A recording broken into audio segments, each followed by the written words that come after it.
Posibleng masuspindi o di kaya tuluyang pong maalis sa serbisyo ang pulis na pangunahing suspect sa pagkawala ng isang beauty queen na si Catherine Camilon. Yan ay kung mapapatunayang siyang guilty sa kasong administratibo na isinampalaban sa kanya. Report mula kay Mar Gabriel.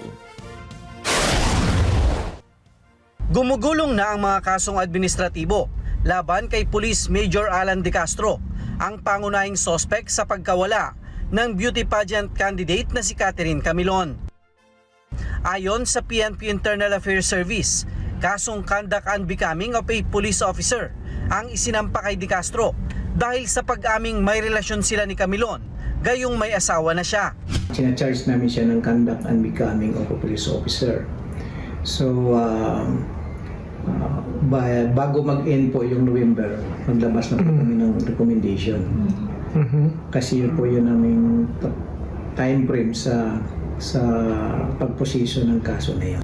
Naharap din siya sa kasong grave misconduct dahil naman sa kasong kriminal na kidnapping at serious illegal detention na isinampa ng CIDG sa piskalya.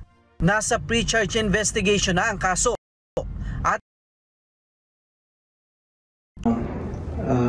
mga impormasyon o mga nakalap na mga ebidensya, medyo mabigat po yung kanyang hinaharap na mga asunto. Kaya posible siya na ma-dismiss sa trabaho kung mapatunayan na itong sa trabaho kung mapatunayan na itong offense na ito ay ginagawa niya.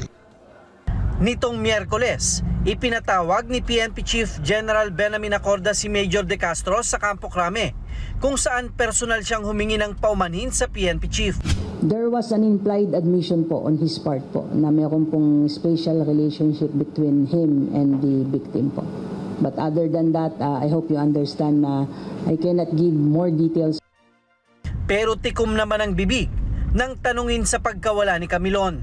Matipid po yung naging mga pananalita po ni Major De Castro at sabi nga niya he would rather remain silent po at haharapin po yung kanyang kaso. At kailangan nating irespeto yon dahil karapatan po niya.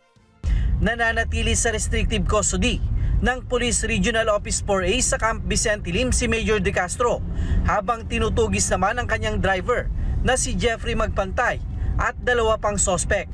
Nag-usap kami ng aming CIDG and mukhang ko naman hopefully all those persons who are involved will be put to justice. Sa susunod na linggo, inaasahang ilalabas na ng forensic group ang resulta ng DNA matching sa mga hibla ng buhok at mga dugo na nakuha sa SUV sa DNA sample mula sa pamilya ni Catherine. Mar Gabriel, para sa Mata ng Agila. Matatag, matapang, matapat. Maraming salamat sa inyo pong pagsubaybay sa Mata ng Agila Primetime. Para malaman ang matatag, matapang at matapat na mga balita, i-follow lamang at mag-subscribe sa @Net25 TV.